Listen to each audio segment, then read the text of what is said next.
Ladies and gentlemen, break free, step out. Take the risk, chase the dream, speak the truth, and remember, you were not born to survive comfort. You were born to rise above it. Because sometimes the most dangerous place you can be is exactly where you are. My name is Muniba Mazari, and I am a motivational speaker. If you like this content, then you can appreciate me by subscribe and comments. So, now move on the topic. Comfort zones are strange things. They're not loud. They don't scream at you or tie you down with chains. They're soft, quiet, gentle. Like a favorite hoodie you've worn so many times that it's become your second skin. They feel warm, familiar, and safe. Like you found a little island in the middle of a chaotic world where nothing can hurt you. But that's the trap. Because while you're curled up there, feeling like everything is okay, life is happening somewhere else. Growth is happening somewhere else. And without even realizing it, you're getting smaller. The truth is, comfort zones aren't built overnight. They're created over years of learned fears, repeated thoughts, and tiny compromises. Each time we say no to something that scares us. Even if it's good for us, we add another brick. Every time we choose silence instead of truth, or routine instead of risk, we pour more cement. And slowly, these choices stack up until they form walls. Walls we start to believe are protecting us, but that are really just keeping us from becoming who we're meant to be. We love our comfort zones because they promise control. They give us predictable outcomes. No surprises. No failure. But they also give us no growth, no adventure, no stretching of the soul. And it's funny because even when we feel restless, even when something deep inside us says, this isn't enough, we still cling to the familiar. We stay in jobs that drain us, relationships that numb us, habits that shrink us. Because at least we know what to expect. Because at least we won't have to face the unknown. But that's the thing, right? Life isn't meant to be completely figured out. You don't get to grow unless you're willing to not know. Unless you're willing to be uncomfortable.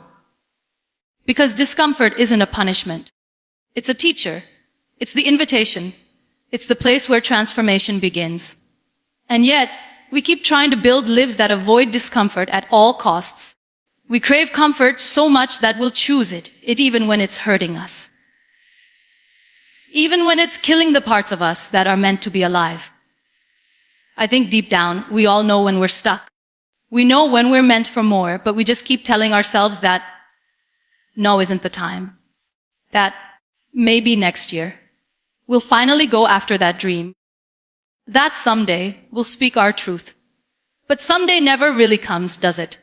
Because the longer we wait, the deeper the trap becomes. And the scariest part is, comfort zones don't come with alarms. They don't warn you when you've been there too long. They just quietly steal your potential.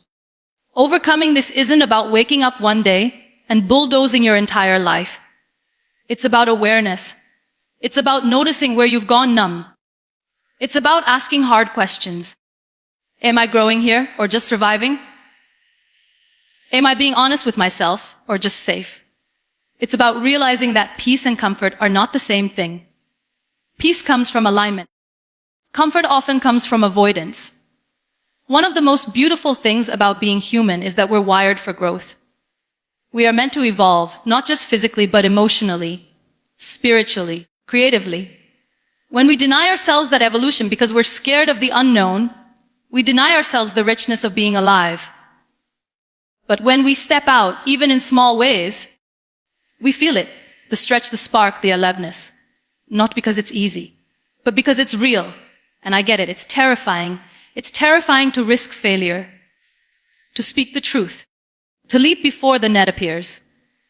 But here's the thing, the parts of you that feel afraid, they're not weak. They're sacred. They're the parts of you that care, that want to protect you. You don't need to silence them. You need to walk with them. You need to show them that courage doesn't mean being fearless. It means being scared and still choosing something greater. Comfort zones are beautiful because they feel like home. But they're traps because they're not where your soul wants to stay. Your soul is restless because it was never meant to settle. It was meant to climb, to expand, to breathe deeply and live loudly. So if you feel stuck, it's okay. But don't build a life there. Don't decorate the walls of your limitation. Instead, take one small step into the unknown. You don't have to leap. Just lean, just reach, just begin. Because the moment you leave comfort behind, even just a little, you start to remember who you are. Not who the world told you to be. Not who fear shaped you into. But who you were always becoming. We're taught to run from pain, to avoid anything that feels hard, uncertain, or unfamiliar. Discomfort is painted like a warning sign, a thing to escape. But what if we've been looking at it all wrong? What if the very thing we're running from is actually the doorway we've been searching for? Discomfort isn't a punishment. It's an invitation. It's life knocking gently, and sometimes not so gently, saying, hey, there's more for you. It's that awkward, painful, sometimes confusing space between who you were and who you're becoming. And it's necessary. You don't grow without it. You don't evolve, expand, or heal in the absence of struggle. Because growth doesn't happen when things are easy. It happens when things challenge you. When they push you. When they stretch you in ways you didn't ask for, but maybe needed all along. We talk about growth like it's this inspiring, magical process. And sometimes it is. But more often it's messy. It's uncomfortable. It's sitting in a room with all your fears and still choosing to stay. It's waking up with a heavy heart and still getting up. It's trying, failing, and trying again, even when no one's watching. Discomfort is not glamorous, but it's honest. It's real. It strips away the things you thought mattered and introduces you to the things that actually do. The world tells us to chase comfort, to build lives that are convenient, efficient, predictable. But predictable doesn't mean fulfilling. Easy doesn't mean meaningful. Comfort might keep your heart from breaking, but it also keeps it from opening. And growth. Real, deep, beautiful growth. It lives on the other side of that opening. We think if something is hard, we must be doing it wrong.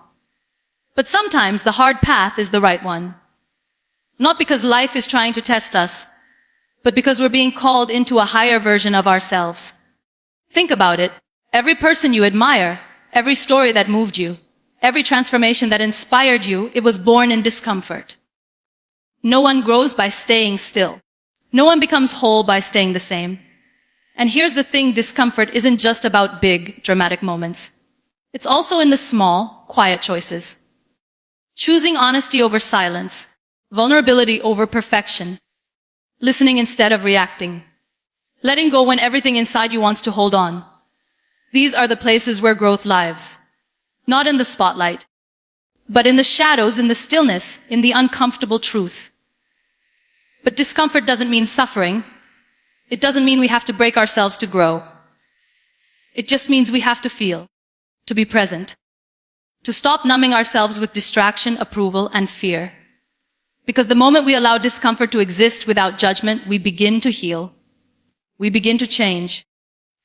We begin to grow into the version of ourselves that is no longer afraid of pain, but is willing to walk through it to find purpose.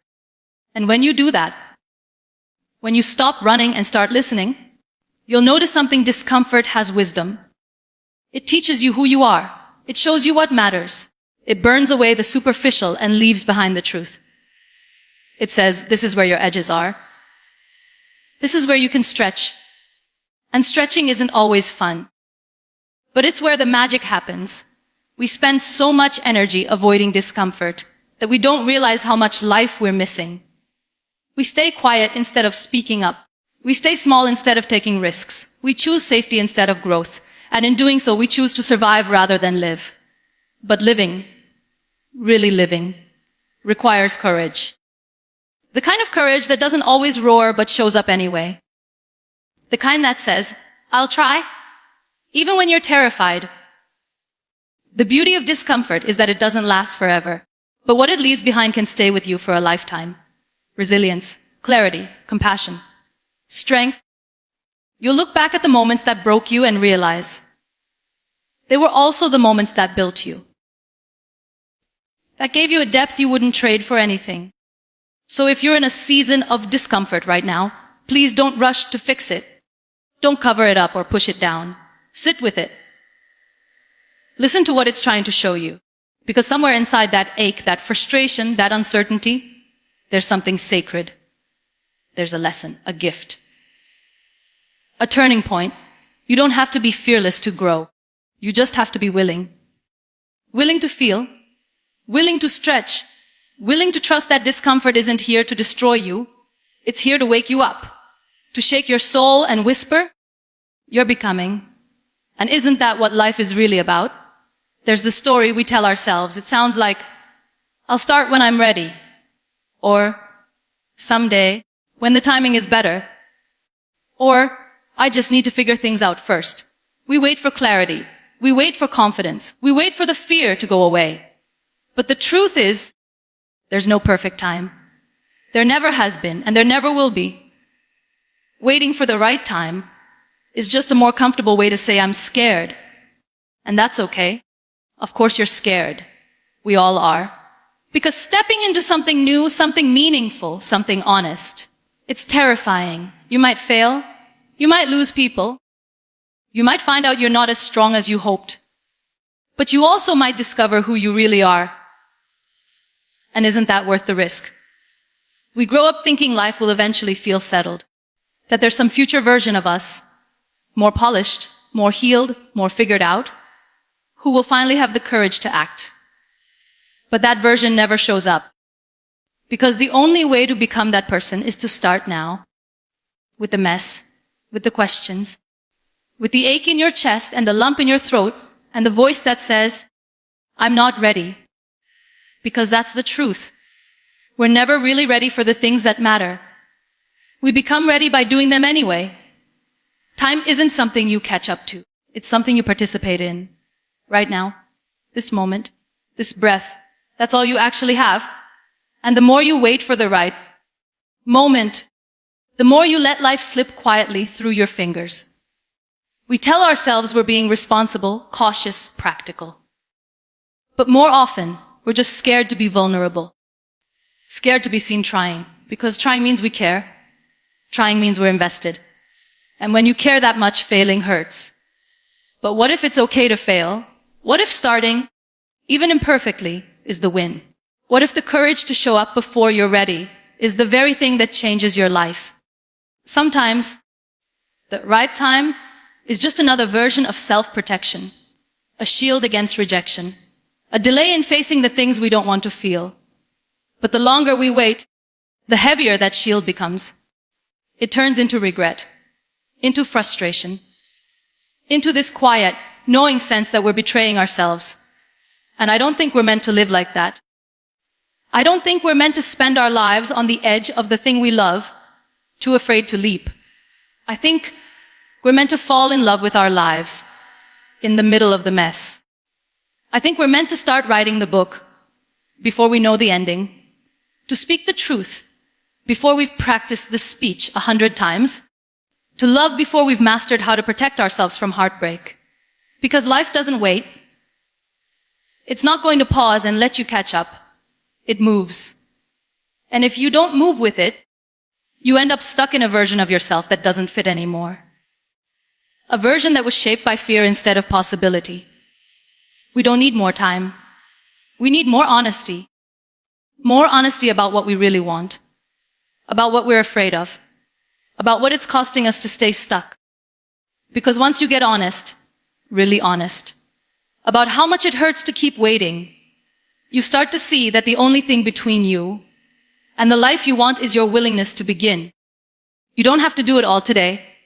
You don't have to have a 10-step plan or complete confidence or perfect conditions. You just have to begin. You just have to say, I'm scared, but I'm doing it anyway. And that decision, that's where everything shifts. That's where you stop being a passive observer of your life and become an active participant in your own becoming. We wait because we're taught that time will deliver us clarity.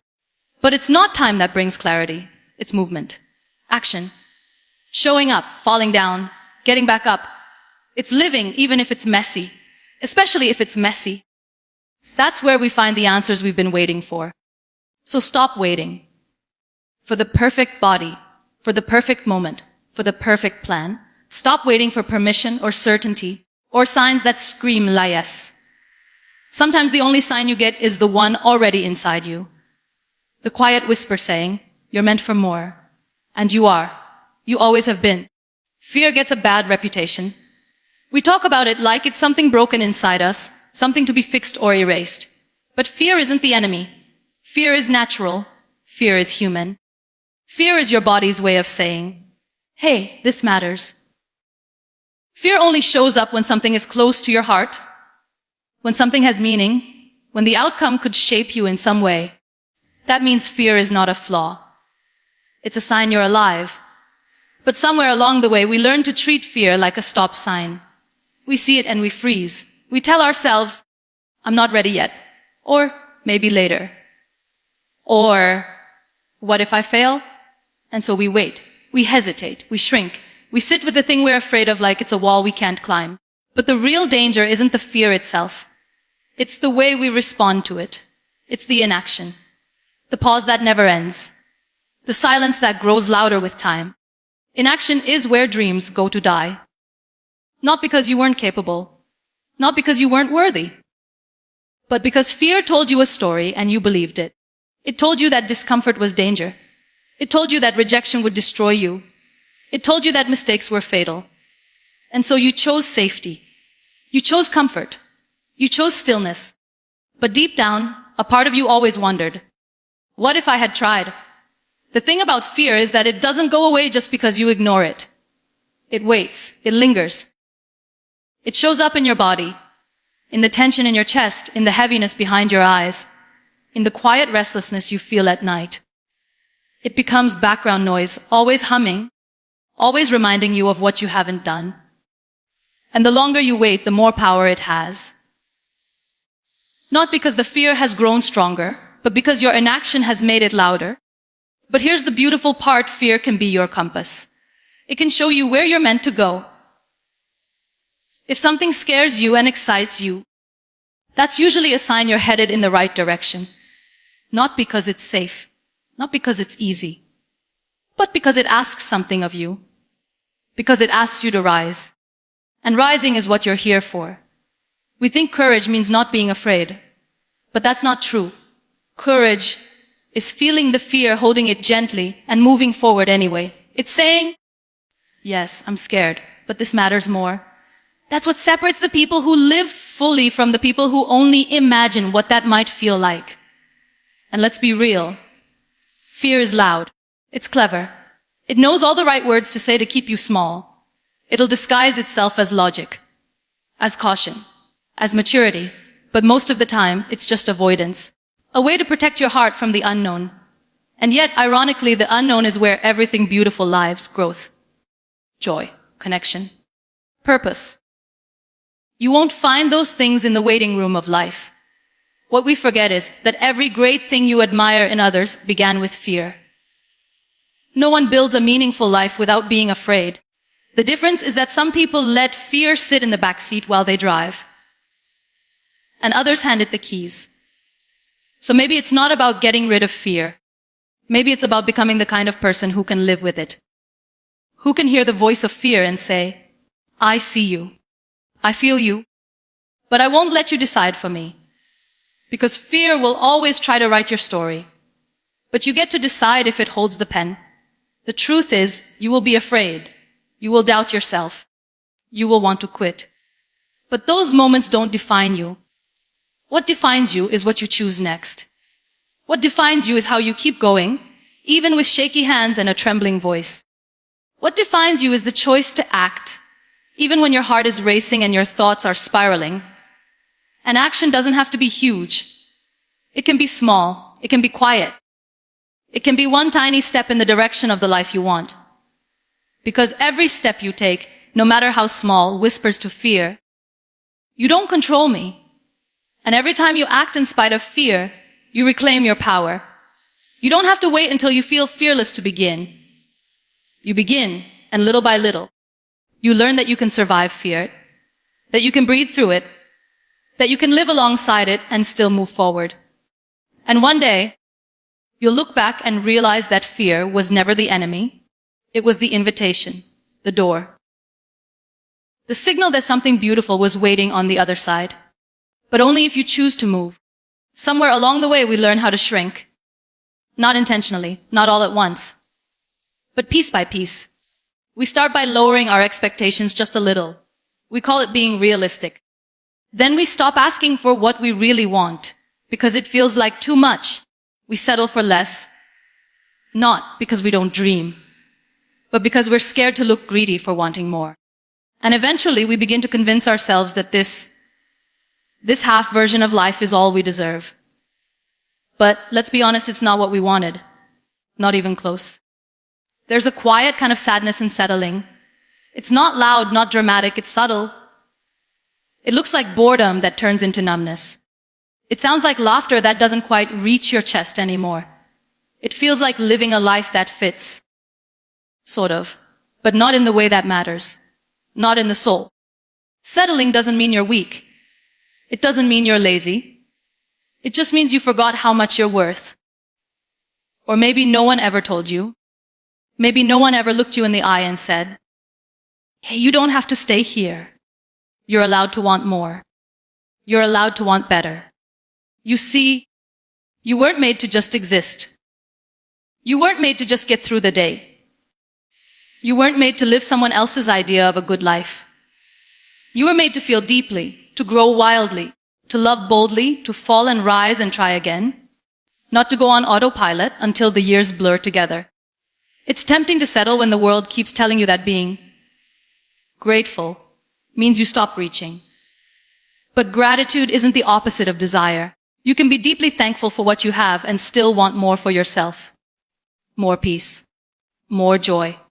More authenticity. That's not selfish. That's sacred. Settling is often rooted in fear. Fear of failure. Fear of rejection. Fear of what people will say if you walk away from something that looks good enough. But if something costs your joy, your truth, your sense of self, then it's not good enough. Not for you. And here's the tough truth, staying in what's familiar but unfulfilling doesn't protect you. It just prolongs the ache. It keeps you stuck in a place where your heart is half awake and your soul is whispering, there's more. You weren't made for almost love, almost dreams, almost joy. You were made for depth, for fire, for the kind of life that makes you feel like you're finally breathing again. Of course, walking away from what you've settled for is terrifying. It asks everything of you. It means facing uncertainty and grief and loneliness. It means standing in the space between what was and what could be. And that space is uncomfortable. But it's also where you grow. It's where you get honest. It's where you start listening to yourself again. The truth is, you already know. You know when something feels like settling. You can feel it in your body, in the tension in your shoulders, in the sigh that escapes your chest for no reason, in the way your smile doesn't quite feel real. That's your soul talking. Don't ignore it. You are allowed to leave a job that drains you, even if others think it's stable. You are allowed to end relationships that feel safe but small.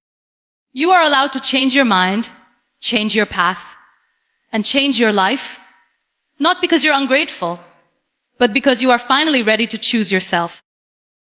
Choosing not to settle doesn't mean chasing perfection.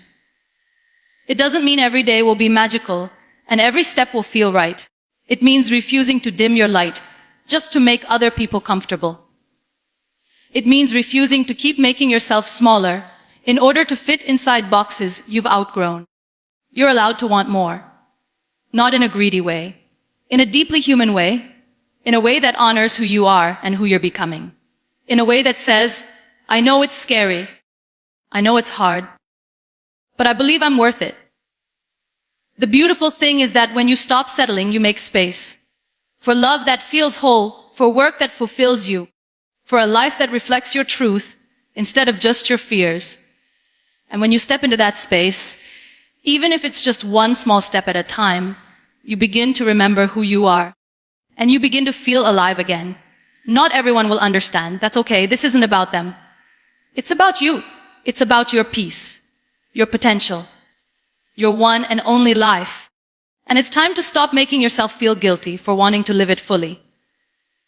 We tend to believe that change has to be huge, dramatic, and sudden, like fireworks or a grand declaration. Something big enough to match the chaos inside of us, right? But in reality, the most powerful changes rarely look like that. They begin quietly.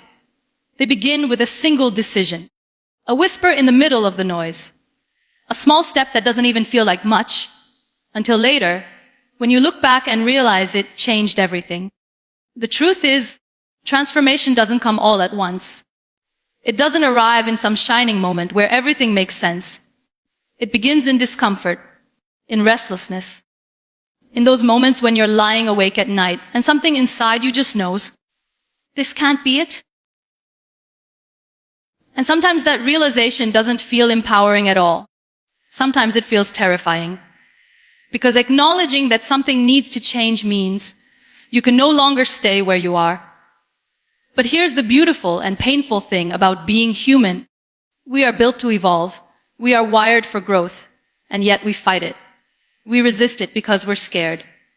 Not always of the unknown, but often of losing the familiar. Even when the familiar is making us miserable. It's okay to be scared. Change demands courage. Not because it's flashy or glamorous, but because it asks you to do the hard thing when it would be easier to stay the same. It asks you to risk being wrong, to risk looking foolish, to risk failure. And yet, you take the step anyway. The first step isn't usually pretty. Sometimes it looks like crying in the shower after finally admitting you're not okay. Sometimes it's sending the message you've been avoiding. Sometimes it's putting down the drink, or getting out of bed, or saying no. When you always say yes, that's what brave really looks like. Not the loud, cinematic kind, but the trembling, shaky, honest kind that comes from the gut. We often wait to feel ready. We tell ourselves we'll take action when we have a plan, or when the pain is gone, or when the timing is better. But readiness is a myth. If you wait until you're not scared, you'll wait forever. The first step is always going to feel awkward. It will always come with doubt and discomfort. That's how you know it matters. The world may never validate your bravery. No one may clap for you when you decide to choose yourself. You might not get applause when you start the healing process or when you walk away from something that's slowly breaking you. But you don't need applause. You need honesty. You need truth. And you need to be willing to move forward even when no one else is watching.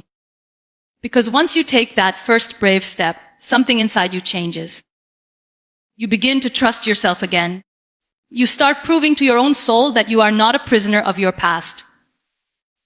That you are not defined by the worst thing that's happened to you. That you have agency. That you are capable of creating a life that feels good in your bones, not just looks good from the outside. And you'll stumble, of course. You'll take one step forward and 3 steps back. You'll question everything. You'll want to give up.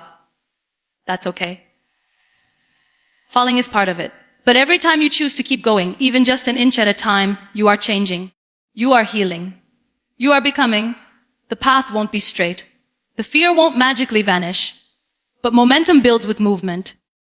The more you step into the unknown, the less intimidating it becomes. Not because the fear goes away, but because your courage grows louder than your fear. You don't need to have it all figured out to begin. You just need to begin. One decision, one action, one moment of choosing yourself, your truth, your healing over comfort.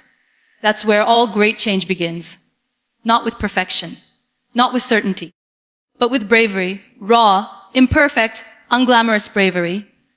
And maybe one day you'll look back at that moment, at that one tiny, brave step, and realize that was the day everything shifted. Not because the world changed, but because you did.